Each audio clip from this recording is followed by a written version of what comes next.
Assalamualaikum warahmatullahi wabarakatuh. Nah, hari ini kita belajar tentang mandi wajib. Ya.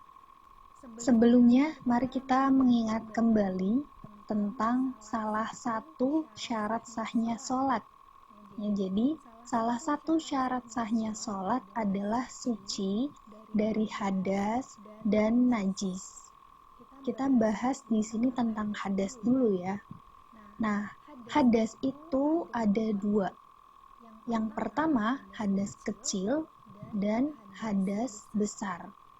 Ya, jadi hadas ada dua, hadas kecil dan hadas besar.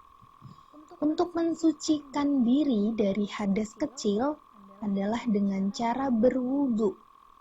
Tetapi untuk mensucikan diri dari hadas besar adalah dengan mandi wajib.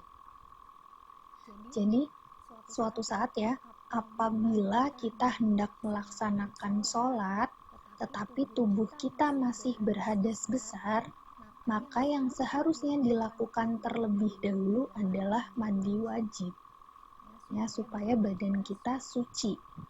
Kalau badan kita belum suci, maka sholatnya tidak sah. Ya, sehingga ini penting diperhatikan bahwa ketika memiliki hadas besar, berarti kita harus mandi wajib. Berikut ini dijelaskan hal-hal yang menyebabkan seseorang harus mandi wajib. Apa saja itu? Yang pertama adalah ihtilam atau keluarnya air mani. Jadi, ketika seseorang mengalami ihtilam, ya, setiap kali mengalami ihtilam, maka sesudahnya itu harus mandi wajib, ya, supaya nanti kalau sholatnya sah, badannya suci. Ya. Kemudian yang kedua adalah meninggal dunia. Orang yang meninggal dunia itu harus dimandikan sebelum dimakamkan. Kemudian yang ketiga ada haid, wiladah, dan nifas. Ya, jadi ini beberapa hal yang menyebabkan seseorang harus mandi wajib. Diulang ya, yang pertama ihtilam, kedua meninggal dunia, kemudian haid, wiladah, dan nifas. Isnaili jelaskan terlebih dahulu ya, sedikit penjelasan tentang haid. Apa itu haid? Nah, haid ini adalah keluarnya darah dari rahim perempuan ketika sudah melewati usia 9 tahun. Jadi, setiap selesai haid itu diharuskan mandi wajib. Ya. Kemudian ada wiladah dan juga ada nifas. Wiladah dan nifas ini adalah darah melahirkan. Perbedaannya adalah kalau wiladah itu darah yang keluar bersamaan dengan bayi lahir.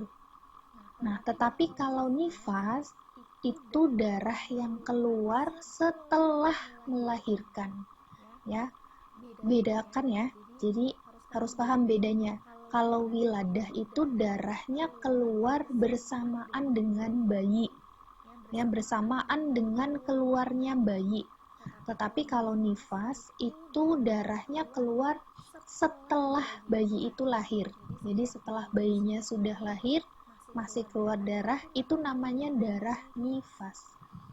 Nah, untuk haid, wiladah, dan nifas ini hanya dialami oleh perempuan saja. Nah, jadi kelima hal itu harus diperhatikan. Merupakan hal-hal yang menyebabkan seseorang harus mandi wajib. Selanjutnya, RUKUN, rukun. Rukun mandi wajib itu ada dua. Ya, rukun itu berarti harus dijalankan ya. Yang pertama, niat menghilangkan hadas besar. Jadi mandi wajib itu yang pertama harus niat terlebih dahulu. Niat menghilangkan hadas besar. Yang kedua harus mengalirkan air ke seluruh kulit tubuh. Ya, harus mengalirkan air ke seluruh kulit tubuh. Yang pertama dulu kita bahas hadas besar. Ya, berikut ini niat untuk mandi wajib. Kita baca bersama-sama ya.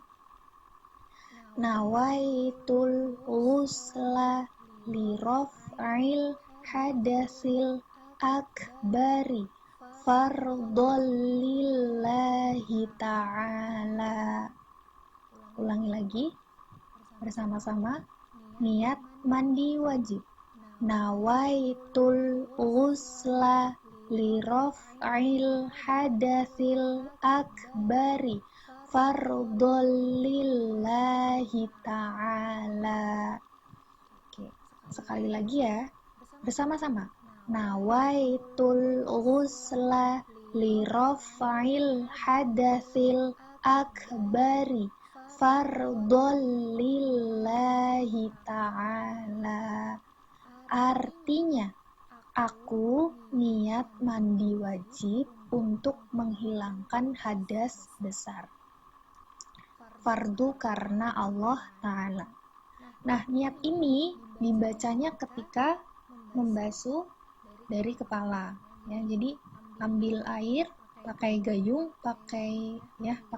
itu diambil air, kita siram badannya dari kepala, itu baca niatnya. Nawaitul ghusla li raf'il hadatsil akbari fardhu. Nah, niat itu dari hati ya. Jadi dalam hati ketika mandi wajib pertama membasuh ya, mengguyurkan air, itu dalam hati harus kerentek bahwa bilang nih, aku niat mandi wajib ya untuk menghilangkan hadas besar. Selanjutnya ya kita perhatikan rukun mandi wajib yang kedua. Ya, tadi sudah belajar niatnya, sekarang diperhatikan rukun mandi wajib yang kedua. Rukun mandi wajib yang kedua itu adalah mengalirkan air ke seluruh kulit tubuh. Ya, harus diperhatikan ini ya. Jadi mengalirkan airnya itu ke seluruh kulit tubuh. Artinya seluruh kulit tubuh itu harus basah. Ya, termasuk kulit yang di bawah rambut. Ya, kulit yang di bawah rambut itu harus basah semua. Ya, jadi harus hati-hati ya, dan harus dipastikan bahwa tempat-tempat tertentu itu betul-betul basah terkena air. Contohnya yang harus diperhatikan ya, kalau laki-laki biasanya kadang ada yang memiliki jenggot ya, ada yang memiliki jenggot yang lumayan tebal. Itu pun kalau mandi wajib itu harus hati-hati. Jadi kulit dagunya ini harus kena air, harus benar-benar terasa basah ya. Jadi harus basah semua sampai ke kulit dagu. Jadi itu ya, karena mengalirkan airnya harus ke seluruh kulit tubuh. Jadi yang perlu diperhatikan itu biasanya ini telinga ya, itu harus benar-benar dipastikan telinga ini basah ya. Kemudian bagian-bagian yang contohnya kuku ya, kuku kadang ada orang yang kukunya panjang itu kadang tidak terkena air di kulitnya ya, di dalam kulitnya, makanya harus hati-hati. Jadi seluruh kulit tubuh itu betul-betul harus basah, harus terkena air, jangan sampai ada yang terlewat ya. Kalau ada yang terlewat, contohnya tadi misalkan jenggotnya tebal dan airnya hanya menggantung di rambut jenggotnya saja, dagunya kulitnya tidak terkena air, tidak basah, itu bisa menjadikan mandi wajibnya itu tidak sah. Kalau mandi wajibnya tidak sah, berarti artinya hadas besarnya belum hilang ya, tubuh kita masih belum suci. Nah, ini hati-hati ya. Nah, berikut ini selanjutnya ya, dijelaskan sunnah mandi wajib. Beberapa sunnah mandi wajib, yaitu yang pertama adalah membaca basmalah. Ya, sebelum kita mandi wajib, baca basmalah terlebih dahulu. Bismillahirrahmanirrahim. Kemudian baru baca niatnya. Nah, yang kedua sunnah mandi wajib yang lain adalah beristinja. Ya, beristinja sebelum mandi wajib. Beristinja itu apa sih? Cebok Ya, beristinja itu sama saja dengan cebok. Nah, cebok ini ya diusahakan harus jongkok, ya harus jongkok. Jadi supaya bersih, supaya suci, tidak ada najis yang tertinggal. Ya kalau bisa kalau beristinja itu jongkok, ya, supaya benar-benar najisnya itu tidak ada yang tertinggal. Kemudian sunnah yang ketiga adalah berwudu. Jadi berwudu sebelum mandi wajib, nah, itu sunnah. Maksudnya sunnah itu bagaimana sih? Sunnah itu berarti ya kalau dilakukan dapat pahala, tapi kalau tidak dilakukan juga tidak apa-apa. Ya, kalau tidak dilakukan sunnah itu tidak mendapat dosa, tapi kalau dilakukan dapat pahala.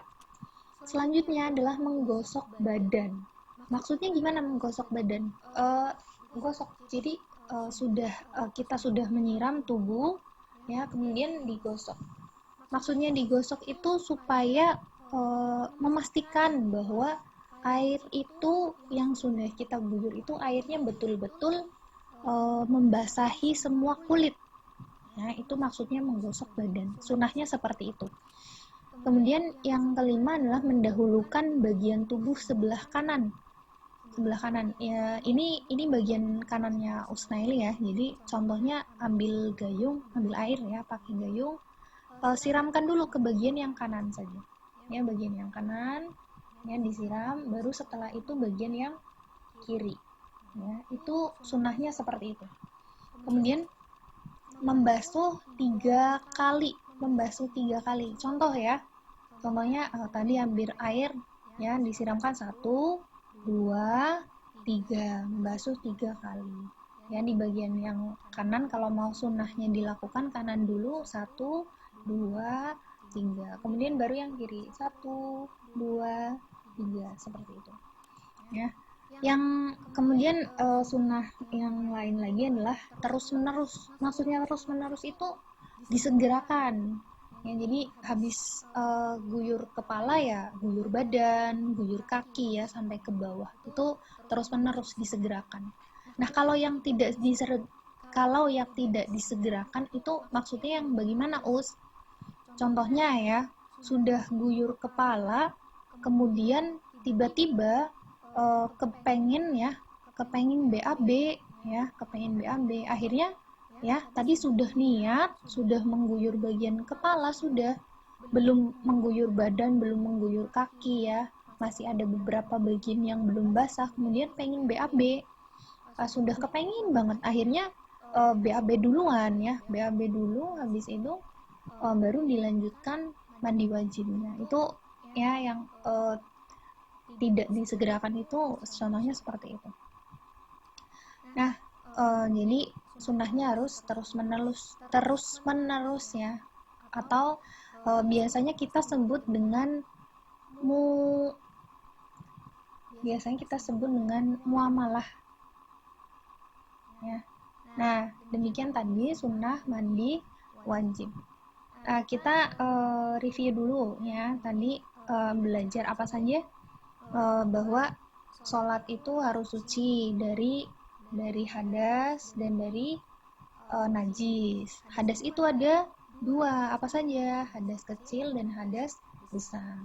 Untuk mensucikan hadas kecil itu dengan cara berwudu, tapi untuk mensucikan hadas besar itu dengan cara mandi wajib. Nah, rukunnya mandi wajib ada 2. Yang pertama adalah niat untuk menghilangkan hadas besar. Yang kedua adalah mengalirkan air ke seluruh kulit tubuh ya, bukan hanya tubuh saja. Kemudian